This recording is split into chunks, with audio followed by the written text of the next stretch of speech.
Assalamualaikum warahmatullahi wabarakatuh. My group will want to present about the Syrian Civil War. Syrian Civil War is caused by misuse of power by Bashar al-Assad. Bashar al-Assad is the president of Syria. The citizen wanted Bashar al-Assad to resign from his position because he make the emergency law. Emergency law is against the citizen. Well, the citizen want to freedom of life, freedom of speech, and freedom of economy. President Bashar al-Assad appears after the unrest sweeping of Syria. The big protest by Syrian are due to the foreign conspiracy.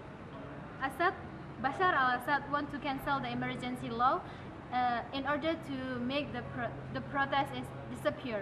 But at the end, Bashar al-Assad are against the citizen of Syria. Syria's war is a mess. After 6 years, the conflict is divided between 4 sides, each side with foreign backers, and those foreign backers don't even agree with each other on who they're fighting for and who they're fighting against. And now, Syria's use of chemical weapons has provoked President Donald Trump to directly attack Syrian President Bashar al-Assad. This is a major development because up until now, the US has only been focused on fighting ISIS. To understand the crisscrossing interventions and battle lines in Syria today and how it got this way, it helps to go back to the beginning of the conflict and watch to see how it unfolded. The first shots in the war were fired in March 2011 by Syrian dictator Bashar al-Assad against peaceful Arab Spring demonstrators.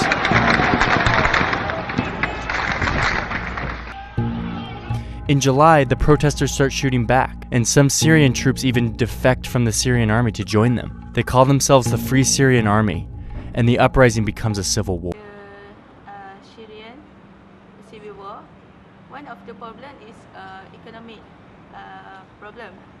First, as we know that the Civil War started on March 2011, and Syrian economy affected because the people don't want Bashar al-Assad to become their president, and he also misused the power. So the economy in Syria before the conflict was stable. However, after the conflict, people are getting suffer and jobless because the government already cut their subsidies to their people, such as food, bread, and etc. So when the factories also a lot of factories were damaged, so people lost their job and become unemployed, and they live in poverty. That's all. Thank you. Bashar al-Assad came in power in the year 2000 after the death of his father Hafiz al-Assad. He able to maintain in power due to the strong support from security force, military, and also the Ba'ath Party.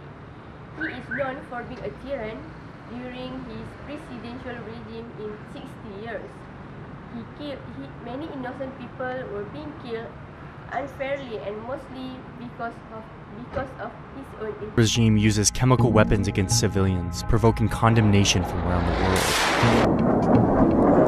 Men, women, children lying in rows, killed by poison gas. It is in the national security interests of the United States to respond to the Assad regime's use of chemical weapons through a targeted military strike.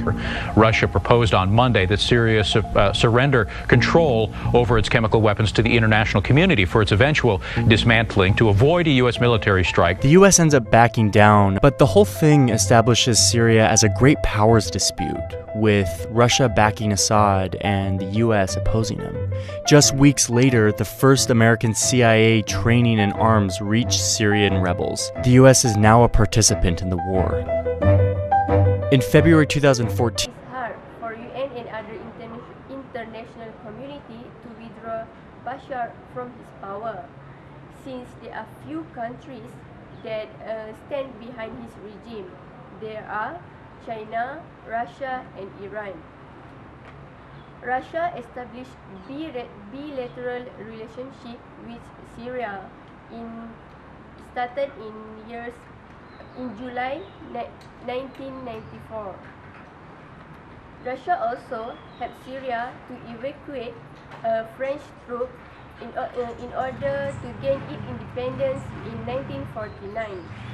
Okay. Iran stands behind Bashar regime because the mutual support for Palestinian group and also religious kinship. Lastly, China is the biggest supplier in terms of imported product and also invested in Syrian's oil sector.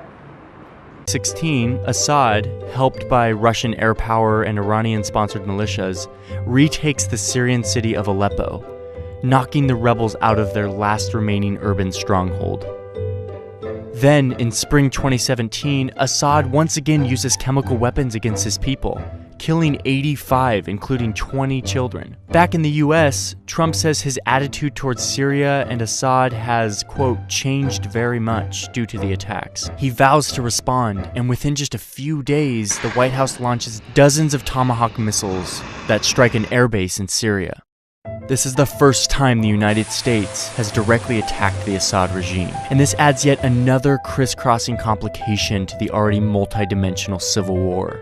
So as it stands now, Syria is in ruins. Even as Assad recaptures land, the rebellion perseveres, and with outside countries fueling each of the groups, it's clear that there's still no end in sight.